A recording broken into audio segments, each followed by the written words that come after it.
nice anymore. Ready for your next act? You Yeah. alright? You okay? Got to know your little experience. Please make them feel very welcome. Make a lot of noise for Vaia Gounis!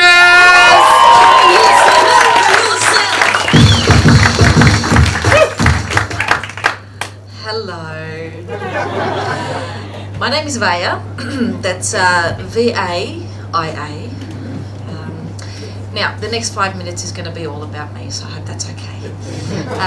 Alright, first impressions. First impressions is that I have big hair, I have big eyes, I have a big mouth, I talk with my hands. Yep, I'm Asian. No.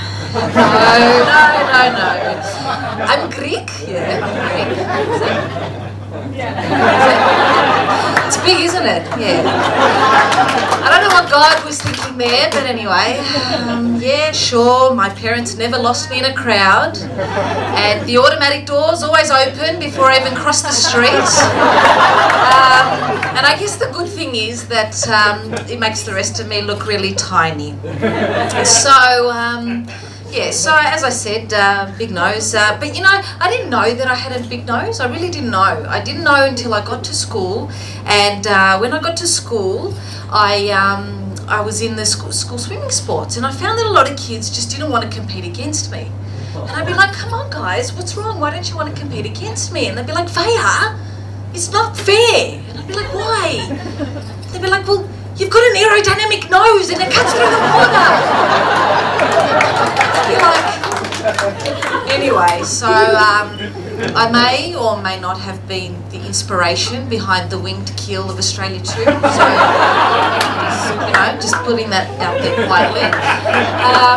Anyway, as I said, I talk with my hands, I do. I call it, it's a little bit like word choreography. Sorry, Vicky here's distracting me because she keeps taking photos. This is not my paparazzi moment. You might be able to do it after I finish my routine.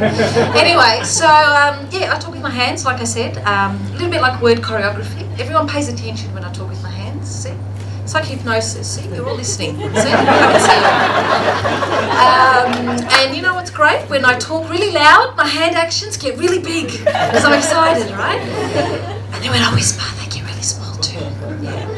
It's like little mini documentaries. I narrate and my hands are acted out. That's how it works. And you know, once I tried to stop it, I really tried to say, okay, I'm going to conform. I'll be a little bit Aussie. I'll put my hands in my pockets and I'm not going to talk with my hands anymore.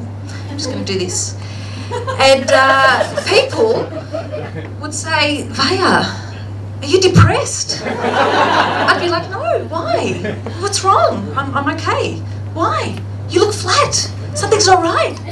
Look, it's me, I'm okay. No, really, something's all right. Look, it's the hands, okay? I had them away, I'm all right. Anyway, so yes, like I said, I'm Greek. I speak Greek, I speak English, and I also speak metaphor. Yeah. I have a metaphor for most situations. A metaphor, well, like coming up on stage here to do comedy would be like walking naked in the cucumber patch. You really wouldn't want to slip up. Anyway, I tend to use a few...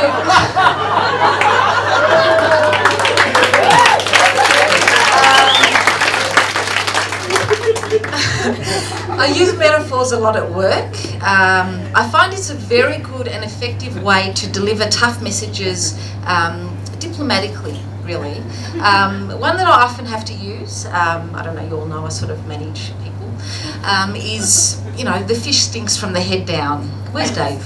Often what happens is people will say, so I'll say, you know, the fish stinks from the head down. And people are like, what does that mean, Vaia? And I'm like, well, you know, the fish, it stinks, so it usually starts from the head, so if that's not right, then the rest is not right. And then it's like, huh? And I'm like, okay, well, if the fish rots, what do you think the rest of the body's going to do? And then they're like, huh? And I'm like, okay, you're a shit manager. Anyway, so my daughter, my lovely daughter, she's 4. She's bilingual too. She's a little bit like a mini-me. She speaks English, she speaks Greek, she talks with her hand, she's got big hair. But you know, she learned Greek first and then she had to try and learn English. And her transition from Greek to English really wasn't smooth. When she was about 2, little kids have trouble pronouncing tough, you know, the rougher consonants. So, you know, she'd say sorry as soli, and tomorrow was tomolo, and clock was, yeah, you get it. Anyway, but the funniest really would have to be one day we were out at Bunnings. So we were out at Bunnings, it was a little bit of a postcard moment, and I was holding her hand, we were skipping along, it was a lot of fun. And little kids are hard to keep occupied, they kind of get distracted a lot, and you know, you sort of have to, and they don't follow directions. So suddenly up in the window I see a big inflatable Santa, and I'm like, oh my God, like, Philia, look up. She's like this, and I'm like, no, Philia, watch my hand, up. And she's like, okay, up, yep. And I'm like, first window, she's like, yeah. I'm like, second window, she's like, yeah. I'm like, third window, she's like, yeah. And I'm like, oh, what do you see? She's like, Mum. I'm like, Philia, what do you see? She's like, it's fucking Christmas! I'm like, what? It's fucking Christmas! That was supposed to be Father Christmas. So I thought that was hilarious. And I said, hey, Philia, run down the corridor and tell your dad. So she run down the corridor, fucking Christmas! Yeah. Really. Been back to Bunnings since. But anyway, oh look, it's my 5 minutes is up. Oh, that was awesome. Okay, that's great. And as my daughter would say, fucking good night.